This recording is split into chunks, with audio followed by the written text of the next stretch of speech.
Hi guys, John here from H Pylori Sucks, just a YouTube channel I started. Just wanted to share my story about H. pylori. I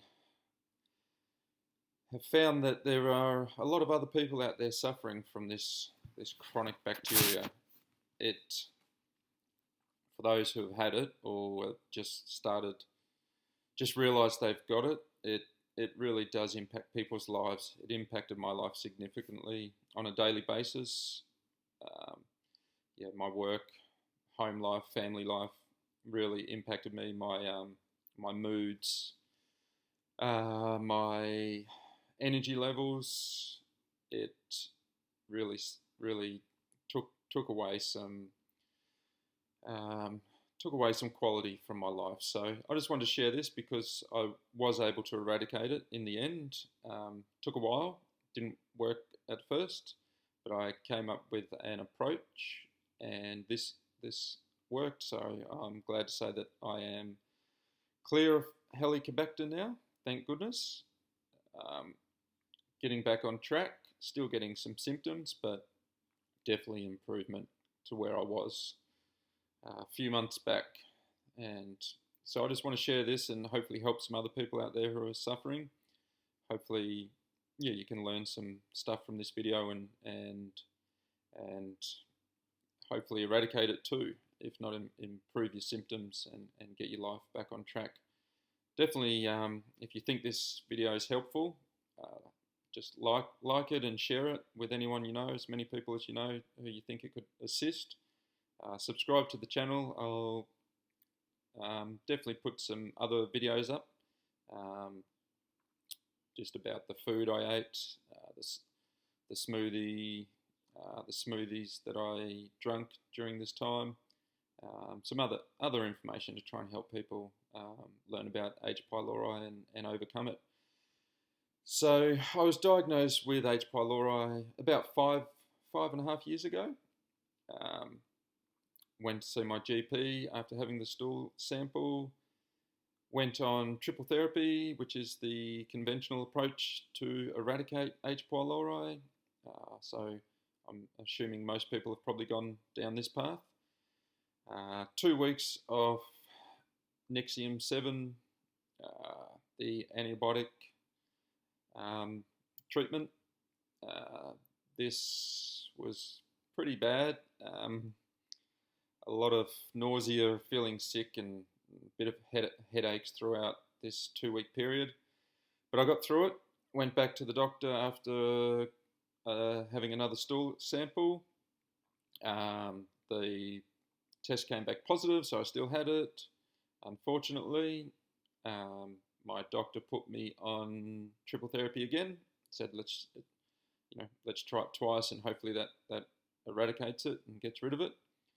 I actually couldn't get through the second round of antibiotics. I was just feeling so sick, and I just was like, I just can't do this for another. I did it for about 3 or 4 days, and then I just couldn't do the rest of it. So I stopped taking that.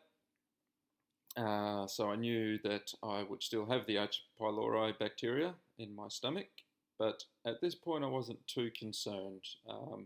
My symptoms weren't severe or anything back then.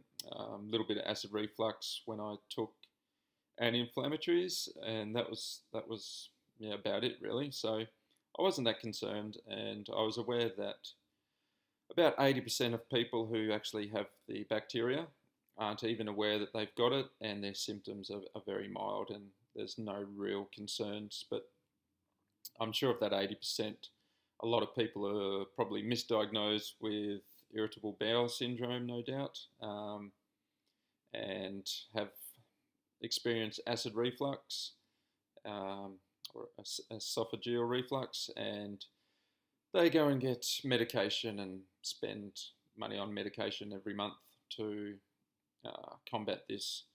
Definitely something I wouldn't be doing, but back then I wasn't that concerned. It wasn't a big issue for me. So I continued on life as normal. Fast forward about 4 years, started getting more symptoms, infrequent symptoms. It wasn't constant, but I was just getting quite bloated and gassy, having to go to the toilet a lot. I found that there was foods and stuff that were irritating me, some stomach pains here and there. This went on for about 3 months, and then it really started to get bad. It went downhill fast. Ended up in hospital with severe constipation. Had about 2 weeks of constipation and then really bad stomach pains and such as like, what is going on? So I went into the emergency here, and the doctor on shift did some tests, feel of my stomach and all that stuff, and then put me on some medication to assist with the having a bowel movements, because I was constipated, so Pico Prep it was called. Went on that for the night, and that was horrendous. So I feel for anyone who's had to go on Pico Prep before, but obviously it helped clear my bowels. Then I went in through my GP, because my diet at this point hadn't changed. I'm predominantly vegan diet. I don't eat any meat, not many animal products. The only main animal products is some yogurt, kefir and yogurt.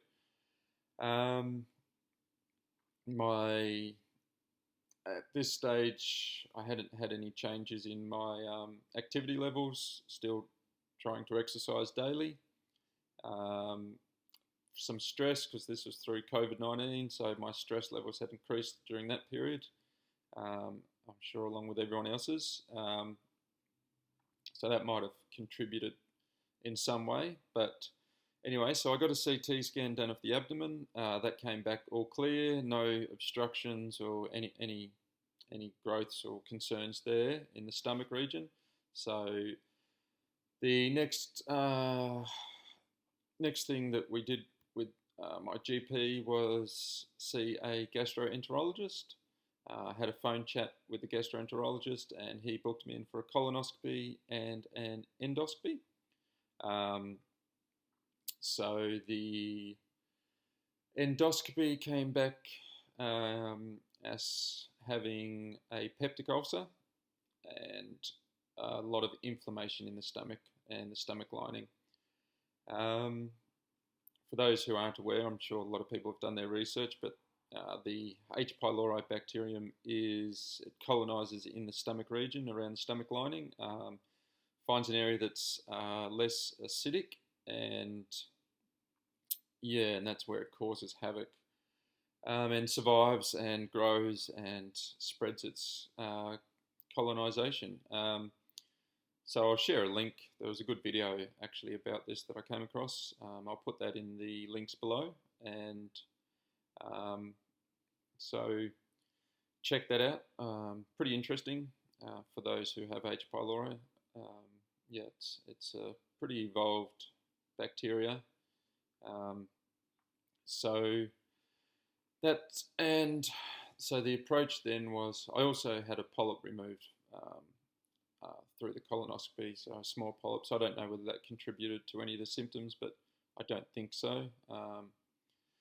So the gastroenterologist then phoned me a few days later. I had a chat about my options.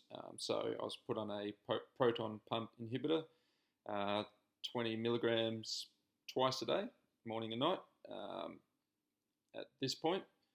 And we discussed any biotic options. Obviously, I told him that I'd done triple therapy twice, what happened, what I went through, and that it didn't work. So when they took a biopsy, that was sent off to a lab to establish what antibiotics the bacteria could be more resistant to. So this was done. A couple of weeks later, my gastroenterologist called me again, said we're going to go with sequential therapy. So I was put on a antibiotic for 1 week, and then another Nexium 7 pack triple therapy regime, but one of the main antibiotics was replaced with another one. So this was fairly um, um, high potent course of antibiotics. It took a couple of weeks to actually get it. Had to wait for one to get ordered. So in that time, I was still skeptical, and I was looking at natural options. So I went and seen a naturopath and had a good chat with a naturopath. Looked into some natural therapies, natural supplements, and then also having the peptic ulcer and inflammation. We discussed options for healing. Obviously, the ulcer and the inflammation. The main objective of me was to get that ulcer healed. Obviously, that was causing a lot of issues, and the inflammation around the stomach lining. So my plan of attack was to basically starve the bacteria by modifying my diet, and suppress it, and then just destroy it. So I discussed this with the naturopath, and we came up with a supplement list. The supplements were quite expensive locally, so I went online. I was able to source some online a lot cheaper, some at nearly half the price of what they were locally. So I ordered my supplements online. I'll share the links below for those as well, so check those out, because this natural slash pharmaceutical approach I definitely think helped in the eradication of the H. pylori. I think if I didn't take this route, then it probably, can't say for sure, but I don't think the sequential therapy would have been as effective. And I think my symptoms would have lasted longer. I still have some now, but very mild. So thankfully, my symptoms have improved, and I think that was due to the natural regime that I used and followed. So in terms of the modified diet to try and starve the bacteria, it was, for me, no animal products, which I don't have animal products anyway, so that was a bonus, apart from the kefir yogurt. Did some research into this, and highly processed meats in general, a lot of meats in general, red meat, certain fats from processed meats, bacon, sausage. Apparently the bacteria can thrive on these types of foods, so I'd suggest eliminating those if you can. I believe it will help. For me, there was no coffee, no alcohol, minimal sugar. The only sugar I got was from fruit, from fructose, and as I said, no processed foods. I also cut out gluten, soy and wheat. So see the notes below. I'll put a list of the foods that I cut out from my diet. So this was all with the sole purpose of just starving the bacteria, and obviously it was thriving in my stomach. I did eat a lot of gluten and soy, being a vegan, vegetarian, more so vegan, and a fair bit of wheat. So I cut these out because my understanding was that they were foods that the bacteria thrived on, so it would have helped its growth and to colonise in the stomach. What I did increase was broccoli sprouts. Can't recommend these high enough. There's a pretty interesting book which I'll put a link to. That's about superfoods. So the term superfoods obviously gets thrown around a bit, but this was an in-depth scientific book. So I increased broccoli sprouts, spinach, kale, walnuts. Increased my intake of walnuts, pistachios, coconut oil. I increased that. I do have some coconut oil, but not high amounts due to the saturated fat level. But I did increase that. Lots of berries. The berries were included in my smoothies, plus eaten throughout the day, so were the nuts. So for breakfast, I'd have a super smoothie. This was just packed full of nutrients, vitamins, proteins, some greens, some carbs, gluten-free carbs, as in gluten-free oats. I'll share the notes for that below as well, just the recipe that I used. So feel free to try that. During the day, I had salads. So my lunch was mainly a salad with the broccoli sprouts mixed through and the spinach leaves. I'd also have mushrooms, high mushroom intake. I'd mix my salads with either rice, brown rice, legumes and beans, chickpeas, red kidney beans, etc. Just try and add that extra protein in there. And I'd have a couple of snacks during the day, just an apple, maybe an apple or a banana. Then for tea was just small meal sizes. I decreased my portion size of meals just because of the digestive issues I was having, and because I was on the PPI, my acid levels were lower. So I found that my food probably wasn't being broken down and digesting as effectively or efficiently as it should. So I went and got a digestive enzyme to assist, and just so I was absorbing the nutrients better. So I did find I was quite fatigued at this time. My energy levels were definitely lower than normal. And after I started taking the digestive enzyme with meals, so I just take that with my meal, before the meal, 3 times a day. Definitely assisted. I felt like my body was starting to absorb the nutrients better, and my food digestion improved. I also took a intestamine. This was just a little powder supplement that you can tip in your smoothie or mix with water, just to help with the stomach and digestive process as well. So then just a bit of yogurt as well, kefir yogurt at night time. I generally have it at night time. I would also fast for 16 hours. So I'd have a 16-hour fast window. I'd usually go from 5 p.m. with my last meal until 9 a.m. when I had my breakfast the next day. I definitely recommend implementing the fasting if you can. Once you do it for a week, it's quite easy to keep doing. That was the food modification. My fluids consisted of green tea, turmeric latte, which I'll share below also, the recipe for that, licorice tea, and chamomile tea. All decaffeinated. No, I had no caffeine in my diet, mainly because I did have the stomach ulcer. So not everyone might need to do this. That was just my choice to limit it significantly.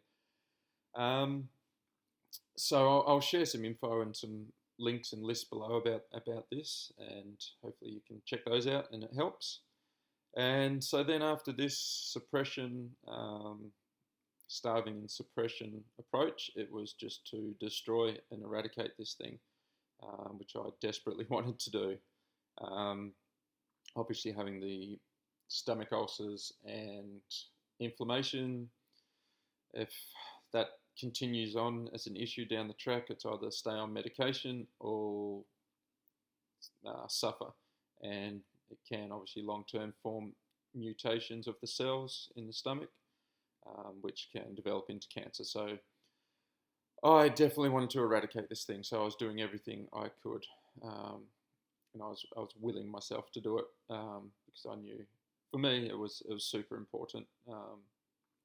Having a young family, I just didn't want this to impact them at all, and at the moment it was impacting my life significantly, and I just wanted to eradicate it. So it was a matter of now combining the sequential therapy, which was the 2 weeks of antibiotics, along with some healing supplements, these were more so maybe directed towards me because of the stomach ulcer and inflammation. So this I used zinc carnosine, cabbage juice. I'd have cabbage juice juiced every morning. I'll share what I put in the juicer for this, which is mainly cabbage, red cabbage, carrots, ginger. You can chuck some apples in there too, and Manuka honey. So the Manuka honey I had was very expensive, but it had a UMF of 16 plus, and my understanding is that you need to get a UMF of 10 plus minimum. The higher the better, for me especially. And these have extremely high antibacterial properties and healing properties. So that's what I used to help heal my stomach, the stomach lining, and the damage caused by the bacteria. The cabbage juice was taking every morning on an empty stomach, along with some aloe vera juice. I take about 30 mils of that every morning and every night. My natural supplements, I will share a list of those below and the links to the ones I found. I highly recommend, if you're having issues with H. pylori and the symptoms, that you look into a natural supplement approach and therapy. I truly believe it will help, and I truly believe that combining it with the pharmaceutical approach, then you give yourself the best opportunity to destroy this bacteria. So the supplements list that we came up with was flaxseed oil capsules, mastic gum capsules, probiotic, clinical strength probiotic, had 12 strains of 12 different strains and 100 billion strength. I'll share a link to that. I highly recommend that. I'm still taking it. I'm going to take it for at least the next 6 months, because I know my good bacteria was destroyed, and this will certainly assist in